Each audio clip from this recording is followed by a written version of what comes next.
زیادہ جو سختی ہے، فوکس یہ ہے کہ جو اہل علم کے دعوے دار ہیں یا جو پیر اہل علم ہونے کا دعویٰ کرتے ہیں اور جو پیر بننے کا، مرشد بننے کا دعویٰ اس زمانے میں کرے گا، اس کو میں یہ پیغام بھیج رہا ہوں کہ آپ کو میزان میں ہم بٹھائیں گے، میزان اسکیل میں، جس میزان کو الامام عبدالوہاب شعرانی اور دوسرے اولیاء نے وہ میزان، مثلاً داتا صاحب نے جو آپ کشف المحجوب میں، اور دوسرے اولیاء، جی وہ ترازو جو ہے ان کا، جو وہ ترازو ہے، اس ترازو میں آپ ان کو تولیں گے کہ یہ کس طرف ہیں. بالکل.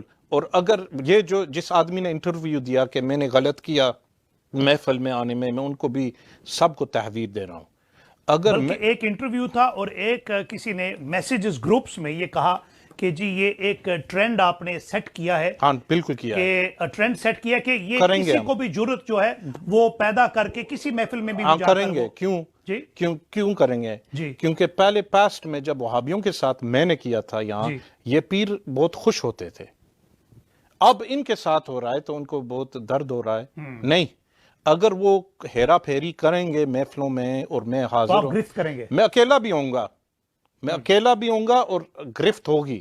ان کو یہ اس بات پر متنبہ ہونا چاہیے کہ غلو سے پرے ہو جائیں، بدعات سے پرے ہو جائیں، اور جو غلط چاہے کوئی بھی ہو، یو کے کا پیر ہو، پاکستان کا ہو، یو کے آیا ہو، بریڈ فورڈ، مانچسٹر، لندن، نہیں کوئی بھی ہو، جہاں پر بھی آپ جائیں گے گرفت کریں گے. آپ ادب کے ساتھ، دائرہ ادب میں رہ کر، یہ اگر وہ غلط بات کریں گے تو علم کے ساتھ ہم ان کی گرفت کریں گے.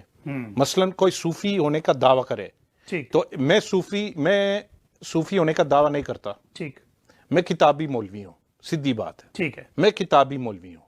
تو ایز کتابی مولوی میں ان کو کہوں گا کہ، اور صوفیہ کی میں نے صحبت کی ہے شام میں اور غیر شام میں، تو میں صرف سوال کروں گا کہ یہ جو صوفی ہونے کے دعویٰ یا مرشد ہونے کے دعویٰ، یہ بہت بڑی دعویٰ ہے اور یہ ہے سٹیٹس مرشد کی. اگر آپ خرافات میں ملوث ہیں یا بدعات میں ملوث ہیں یا لوگوں کو شرک پر آ رہے ہیں، مثلا یہ کہنا کہ بابا جی کا کرم ہے اور اللہ تعالیٰ کا نام نہ لیں، یا لوگوں کو قبروں کے بارے میں غلوف سکھائیں، قبروں پر سجدے. یہ جو کہا گیا ہے کہ جی قبروں میں ہم آپ کے رشتہ داروں کو سے بھی ملاقات کرائیں گے، یہ بھی ایک سننے میں آیا میرے، بلکہ ایک کلپ تھا کہ جی ہم آپ کے رشتہ داروں سے جو دنیا سے چلے گئے ہیں، فوت ہو گئے ہیں، ان سے براہ راست آپ کی گفتگو کرائیں گے، یہ ملاقات کرائیں گے، یا ہم ان سے گفتگو کریں گے اور یہ بتائیں گے کہ وہ قبر سے کیا کہہ رہے ہیں. اس حوالے سے کیا کہیں گے؟ یہ تو دعوت دجال بھی کرے گا. اور جو صحیح اولیاء ہیں جن کی ملاقات روحوں سے ہوتی ہے، وہ عام عوام میں یہ باتیں نہیں کرتے. عام عوام میں بعض باتیں جو یعنی کشف القبور جو ہیں وہ لوگ جو ہیں، نہیں کشف القبور وغیرہ، یہ باتیں جو خواص کی باتیں ہوتی ہیں، اولیاء کی باتیں. مثلا میں ایسا آدمی ہوں جو الفتوحات المکیہ، فصوص الحکم جیسی کتابوں کا مطالعہ کیا ہوا ہے.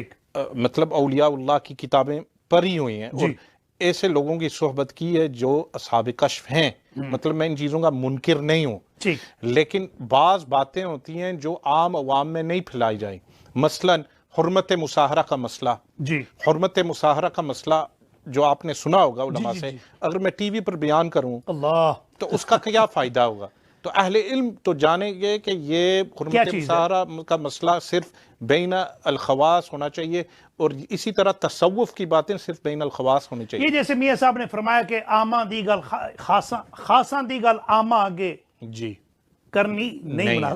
تو پاکستان میں تو بہت ہیں پیر ہونے کے دعوت دار جن کو میں نے دیکھا ہوا ہے، جو ایسی باتیں کر دیتے ہیں جو عوام کی سمجھ میں نہیں. عوام کو صرف توحید پر آئیں، اللہ تعالیٰ کی صفات، نبی پاک صلی اللہ علیہ وسلم کی رسالت کی صفات، جو بیسک عقیدہ ہے، اسی طرح ان کو نماز کے احکام پر آئیں، زکوٰۃ کے احکام پر آئیں، تجارت کے احکام پر آئیں، نکاح اور طلاق کے احکام پر آئیں، اور بیسک تزکیہ، بیسک مثلا امراض قلب، دل کے کیا امراض ہیں، ان سے کیسے دوری رکھیں. بس ان کو یہی چاہیے قرآن اور حدیث کی روشنی میں.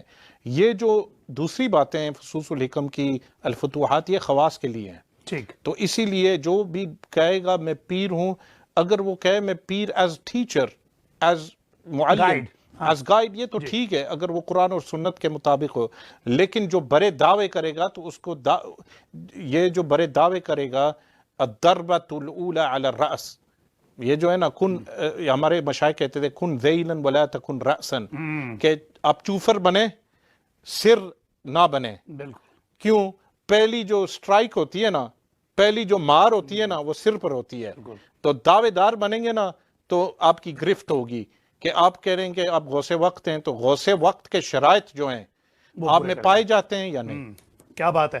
آپ نے سن لیا کہ شیخ اسرار رشید فرماتے ہیں کہ جو بھی دعوے دار ہوگا جس حوالے سے بھی ہوگا اس کی گرفت کریں گے وہاں جا کر مساجد میں، پروگرامز میں، لیکن یہ بھی ساتھ فرمایا کہ ادب کے ساتھ کریں گے، اور ادب کا دامن اہل سنت والجماعت کبھی نہیں چھوڑتے.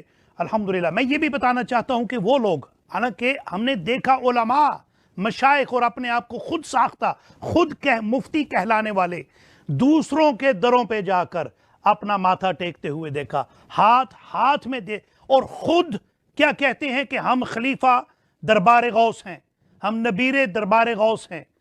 آپ کو در غوث سے کچھ بھی نہ ملا جو دوسروں کو، غیروں کے در پر جانے کی ضرورت پڑ گئی آپ کو. خدا کا خوف کریں. اور یہ میرا پیغام ہے عوام الناس سے بھی کہ اللہ رب ذوالجلال کا خوف رکھیں دل میں، اور اپنا ایمان مضبوط رکھیں، پختگی رکھیں، اور ضعیف الاعتقادی کا مظاہرہ کبھی نہ کریں. آپ اپنے ایمان کی حفاظت فرمائیں، اور انشاءاللہ تعالی آپ حق پر رہیں گے تو رب ذوالجلال آپ کی مغفرت فرمائے گا. میرا اور آپ کا اللہ تبارک و تعالی حامی و ناصر ہو.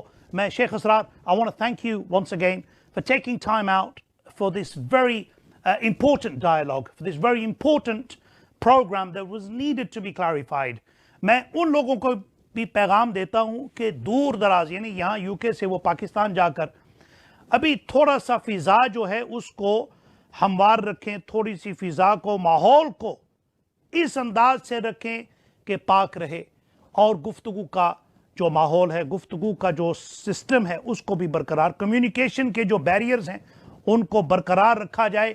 انشاءاللہ تعالی مجھے کبھی امید ہے اللہ تبارک و تعالی ہم سب کو اس خوبصورت مشن میں ساتھ لے کر ہم ایک دوسرے کو چلیں گے تو جتنے بھی خرافات ہیں انشاءاللہ تعالی ختم ہو جائیں گے. اپنا اور اپنے عزیزوں کا خاص خیال رکھیں. اگلے پروگرام تک اپنے میزبان سہیل احمد قادری کو اجازت دیجیے. اللہ نگہبان.